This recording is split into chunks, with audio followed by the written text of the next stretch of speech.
Mas o rico mancebo não tinha verdadeira caridade. Sua virtude não chegava até abnegação. Isso é o que Jesus quis demonstrar com esse ensinamento. Allan Kardec continua a dizer que se a riqueza é causa de muitos males, se exacerba tantas más paixões, se provoca mesmo tantos crimes, não é a ela que devemos inculpar, mas ao homem, que dela abusa, como de todos os dons de Deus. Então não vamos pôr culpa na riqueza. Né, a riqueza que me levou a essa perdição. Não. A culpa é nossa, por darmos prioridade às questões materiais, ao prazer mundano e ao apego, né, dos bens materiais. Eu procurei no livro dos Espíritos as provas de riqueza e de miséria. Na pergunta 814, os nossos amigos espirituais, eles dizem o seguinte: Deus concedeu a riqueza e o poder a uns e a miséria a outros, para testá-los de maneira diferentes. Na 815A, pobreza e a riqueza são provas difíceis. Uma provoca queixas contra a providência, a outra induz aos excessos. Na 816, o rico, mesmo sujeito a maiores tentações, tem mais facilidade de fazer o bem, o que nem sempre acontece. Ele tem facilidade, mas não faz, né? Aliás, alguns. Então, qual que é a missão do homem na Terra? Trabalhar pela melhoria do material do planeta, desobstruí-lo, saneá-lo, dispô-lo para receber a população máxima, alimentar a população que cresce, tornar fáceis as relações entre os povos, tornar rápidas as comunicações, utilizar os recursos naturais com segurança e rapidez, com os meios da ciência. Por isso que às vezes Deus dá riqueza, porque é através da riqueza que o processo evolutivo, que a produção industrial, que a produção de alimentos pode crescer na velocidade do crescimento da habitação mundial. Já imaginou? Vamos fazer aqui um exercício. Se não houvesse acumulação da riqueza para que grandes complexos industriais se desenvolvam, para que grandes propriedades produzam alimentos, e se nós estivéssemos ainda na idade média ou até mais antiga, onde a fortuna não se acumulando, cada um teria que produzir apenas o seu sustento, e aí não haveria de forma alguma progresso. Olha, uma tribo de indígenas isolado numa selva, que só vivem para caça e pesca e o plantio de algumas culturas de alimentação básica. Se eles não tiverem contato com um outro grupo mais evoluído, eles nunca sairão desse atraso. Então a fortuna, ela é um meio importante para o progresso da humanidade. E através da acumulação da riqueza é que se desenvolve pesquisa, é que a ciência pode cada dia mais trazer bens para a humanidade. Olha o que faz a riqueza com a humanidade, no sentido de ter que se explorar recursos minerais, petróleo, em subsolos profundos.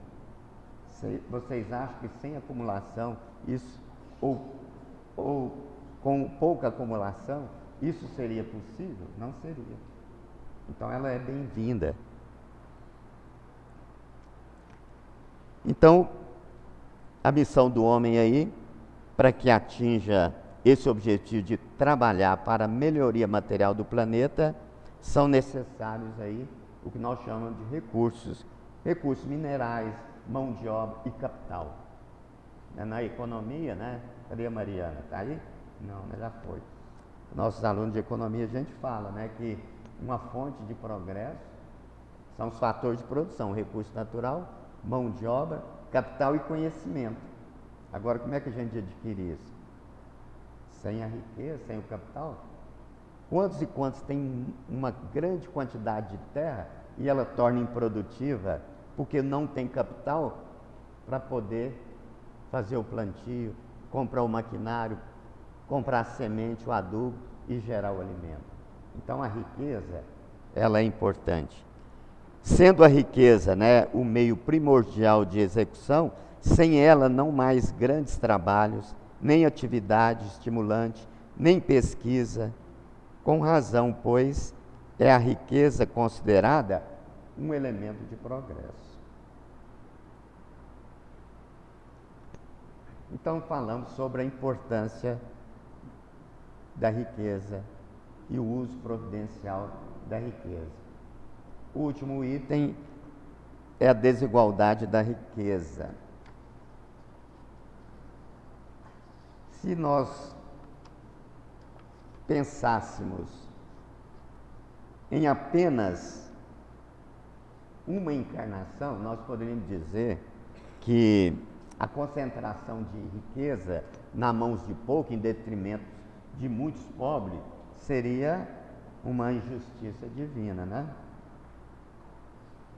Então, a desigualdade das riquezas é um dos problemas que inutilmente se procurará resolver, desde que se considere apenas uma vida atual, ou apenas a vida atual. Os homens não são igualmente ricos por não serem também igualmente inteligentes, ativos e laboriosos para adquirir, nem sóbrios e previdentes para preservar.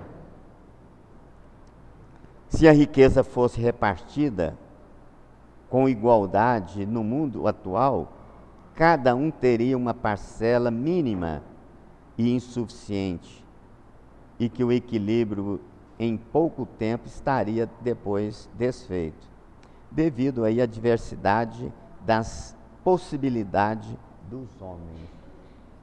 Então tem aí algumas teorias socialista, marxista, comunista, né, que defende, né, a divisão dos bens de uma nação. Só que a história mostra, né, que esses países que tentaram defender essa ideia não evoluíram, tiveram que repensar o seu modelo econômico. Então Kardec, não é, já com a instrução espiritual, ele já nos dá uma lição importante, que na humanidade é necessário que haja pobres e ricos, porque senão,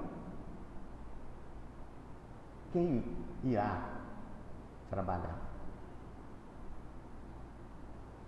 E não existe nesse processo, gente, injustiça divina, porque se hoje alguém é rico, amanhã será pobre, e se hoje alguém é pobre, amanhã será rico, porque todos teremos que passar por essa experiência da riqueza e da pobreza. E é necessário que a humanidade evolua com essas discrepâncias. O que não pode é haver uma desigualdade no sentido que a grande população passe fome.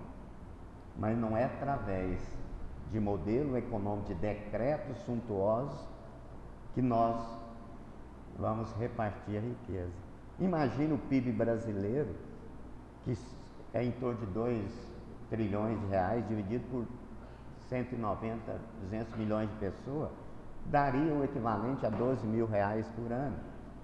Todo mundo pegando 12 mil reais por ano, ia fazer o que com isso? Então é necessário que a riqueza ela seja concentrada na mão de poucos para poder ter o desenvolvimento.